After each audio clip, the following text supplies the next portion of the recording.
Fala pessoal, que é o Bruno Passos e bem-vindos à parte 5 do especial de cinema e história do filme Gladiador, projeto que eu tô fazendo com o excelentíssimo Jorge do História com Jorge pra gente aprender sobre cinema e história. Nessa parte 5 a gente vai falar um pouquinho da etimologia da palavra bárbaros, de onde eles vieram, porque eles eram chamados de bárbaros. E aqui a gente começa a falar também do arco narrativo do Maximus e das ferramentas utilizadas pelo filme para ajudar nessa narrativa. A gente vai tocar também na diferença da Roma real da história, né, com a Roma desse filme, que é extremamente romântica e tida como ideal perfeito. Ficou um material muito legal, espero que vocês curtam. Bora viajar no tempo. Bora, tô me sentindo âncora de jornal, sacou?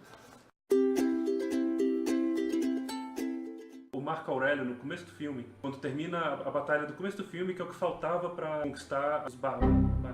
Bárbaros? Os bárbaros. Pra barbárie. É, porque... Calma aí. Só uma pausa antes da pergunta, então. Tá, pera. O barbárie é o termo latino. Os gregos vão usar barbaroi.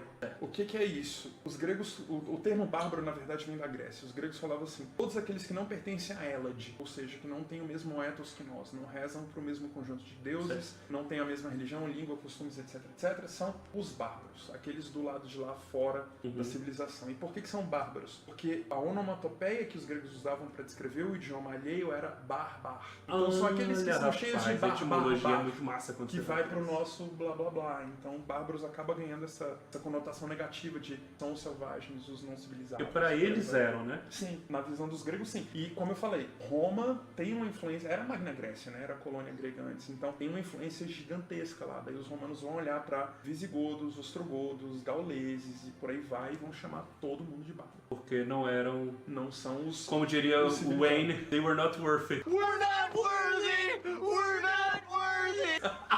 Então eles estão na campanha lá de conquista, termina a campanha de conquista, aí o Marco Aurélio chama o Maximus, diz que vai passar os poderes pro Maximus, que o Maximus tem a lealdade do exército, para ele ir pra Roma e devolver Roma ao povo, porque ele queria que Roma voltasse a ser uma república, dar o poder pro Senado de novo. Essa é a decisão do Marco Aurélio, ele vindo pra história real. Então Roma foi uma república e deixou de ser. Ele queria que voltasse. Isso na realidade veio do Marco Aurélio mesmo? Não, bem pouco provável. Assim, muito romântico do filme. Eu acho que dificilmente um cara na posição de imperador ia jogar fora, no caso do filme a gente já tá falando de 2 séculos. Mas ele ia jogar fora muito não, bem, porque ele tava morrendo, viveu como imperador e falou, tá pros outros. Fica aí, né?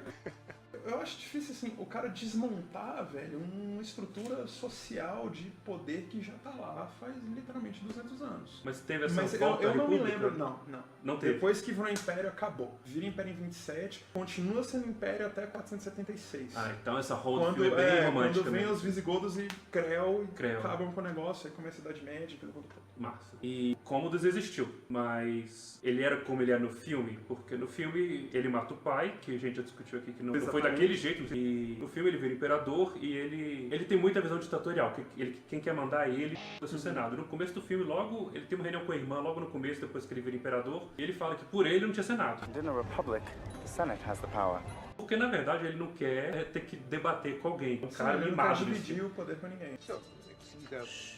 Exato. Independente de Roma ter se tornado império, ao longo dos séculos, vários imperadores vão tentar sufocar o Senado o máximo que eles puderem para que eles governem sozinhos. Então é um pouco do cabo de guerra. É aí que eu queria chegar. O Senado tentando sobreviver, os magistrados tentando sobreviver diante de um imperador que vai tentar ser o mais centralizador possível. Então a balança vai estar sempre pendendo, às vezes para um lado, às vezes para o outro. Como nasceu o Império com o Senado? O Senado é fruto da República. Quando virou Império, o primeiro imperador falou, vamos acabar com que dissolver. Não, porque aí vai rolar o seguinte, olha só. Se a gente volta para Roma monárquica, você vai ter reis. O primeiro deles é o próprio Rômulo, que funda a cidade e tudo mais, mata o irmão, aquele papo todo aqui. Certo. E ele vem como rei, depois quando a gente faz a transição da monarquia para a república, os patrícios que vão estar em busca daquele poder que estava extremamente centralizado, armam o Senado e armam as magistraturas. Então a primeira coisa que eles fazem é derrubar o rei. Daí você passa a ter uma república controlada por um senado e magistrados. Isso durou na Roma republicana inteira até o furacão, Júlio César e tudo mais. Quando cai, qual é a preocupação do Otávio?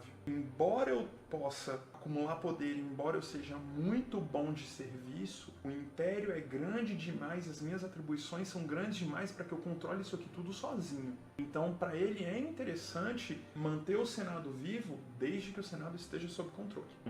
Até porque algumas das atribuições desses magistrados, por exemplo, você tem os edis. A função dos edis é verificar as condições dos prédios em Roma. porque tem muito prédio de madeira, tem muito tecido, especialmente entre os plebeus. Então, a cidade não correr um risco de desabamento, de incêndio, de tudo mais, criam-se os edis para checar esses cargos. Certo. Aí, pô, o cara é imperador, ele tá preocupado com a expansão da civilização dele num nível macro. Ele não tem que ficar fiscalizando prédio, por exemplo. Ele não tem que ficar lá junto aos questores, que vão ser como se fosse o TCU.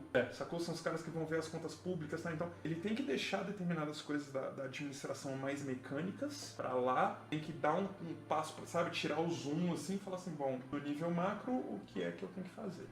E aí nasce essa luta de poder que vai sempre existir, né? De Senado contra Senado Império, contra o Imperador. líder central, isso. Tá certo. Gladiador, como a gente estava dizendo, é um filme sobre o Império Romano, mas você tem a Roma do filme e a Roma histórica.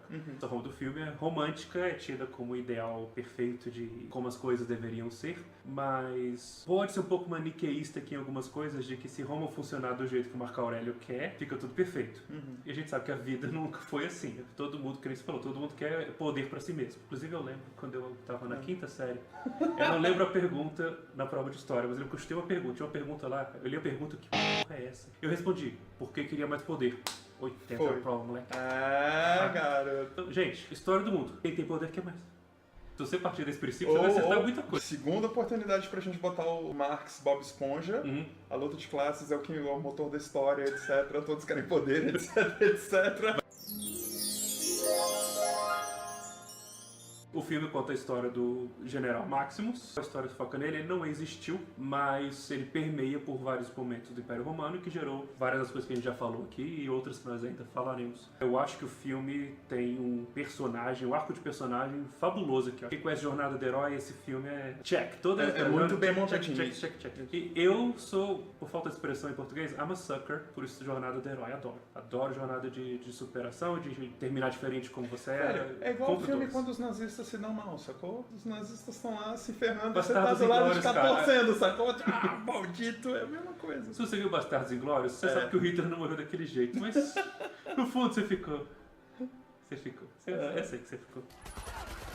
Mas, então, a apresentação do Maximus é muito boa pra você já entender quem é ele. Os primeiros 10 minutos de filme são muito bons pra mostrar, porque começa com a famosa cena da mãozinha no trigo. Você já deve ter visto em muito lugar, porque o pessoal faz piada com isso. E já começa mostrando ali o quê? Que o Maximus é um homem do campo. Ele é um homem que gosta de trabalhar com a terra, ele gosta de estar com a família dele na fazenda. Você vê que a fotografia é uma coisa muito amarela, é calorosa. E de repente, pá, corta pra ele no campo de batalha, ele tá um cinza horroroso, ele tá com semblante de... E o choque, assim, né? Ele tá, entre aspas, na Espanha ensolarada, campestre, Exato. de morrer, e de repente é a neve, a floresta na Alemanha, e bárbaros malvados com pele de urso, e Exato. sabe, gente matando e morrendo. Eles botaram uma coisa que foi improvisada, porque não tinha roteiro, e deu certo. Que... Naquelas 32 partes. Pois é.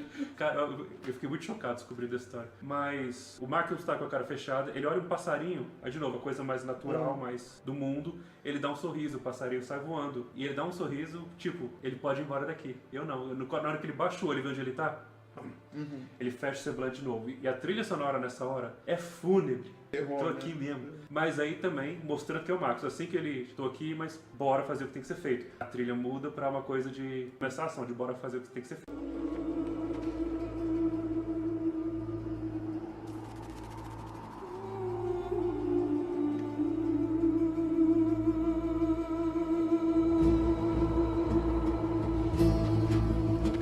Então ele começa a dar pelo exército, e aí você vai vendo que a gente... Sim, ele vai passando revista na tropa. Isso, e aí você já começa a ver o quê? Ele é um cara que tem toda a lealdade do exército dele. Porque ele vai passando pelo exército, os soldados cumprimentam ele, não precisava, porque ele estava só caminhando ali. Eles cumprimentam, eles falam, sir, eles sorriem pro general, o general, ele até para, cumprimenta o soldado de volta. Você vê que ele tem um carinho do exército dele, a lealdade é muito grande. E conforme o filme se desenvolve, você vê que ele, por ser uma pessoa honrada, tanto que ele fala pros soldados dele antes da batalha, Strength and honor. Strength and honor. força e honra. Ele vive muito por isso. Ele conquista todo mundo ao redor dele e quer segui-lo, porque ele é um grande líder. Porque ele tem esses atributos. Esses atributos que pra ele está espelhando Roma. Pra ele, Roma é isso. Ele chega lá no fronte, na posição dele do fronte de batalha, e um dos subordinados dele manda o cara ajeitar as catapultas. Ele fala que o alcance tá errado. Ele fala, não, o alcance tá certo. E o cara fala, mas o perigo pra nossa cavalaria, ele já corta falando. Range is good. The danger to the cavalry is acceptable. Aí depois você vê que ele vai na cavalaria. Ele é aquele líder de exército que tá lá com todo mundo. Então ele pega essa lealdade, ele tá correndo os mesmos riscos que todo E tem um mundo. lance de Ele vai na análise de frente de risco batalha. também, né? Estou colocando isso aqui, sabe assim, minha experiência me leva a crer que vamos atirar em tal Sim. lugar, em tal posição. Tal. Ele é muito estrategista. O filme deixa isso muito implícito, assim, eu acho que nessa fala dele, quando ele diz o alcance está certo, ou seja, eu sei o que eu estou fazendo. Monta a arma do jeito, sabe assim, quem tá no comando aqui sou eu. Isso. Não é só birra de falar o que Sim, manda sim. aqui. É tipo, essa estratégia mais certa vai dar certo. Sem perigo pra cavalaria, que eu tô incluso, irrelevante. É isso que vai levar a gente à vitória mais rápido. Tem Ele o faz cachorro. você ver. Tem o cachorro. Por que o cachorro é leal? O cachorro só aparece nessa cena.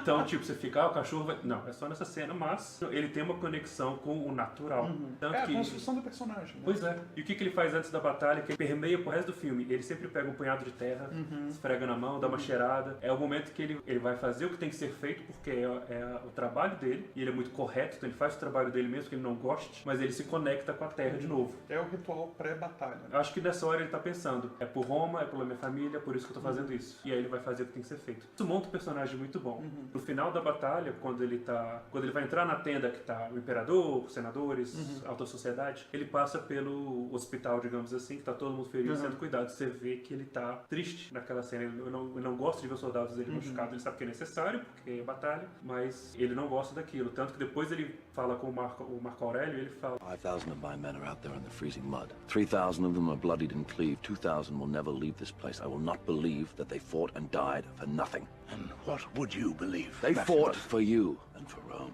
Nessa cena da tenda, você vê que sai um pouco daquela fotografia cinza, porque pra ele acabou a batalha. Era o único fortaleza, a última tribo que sobrava para ser conquistada.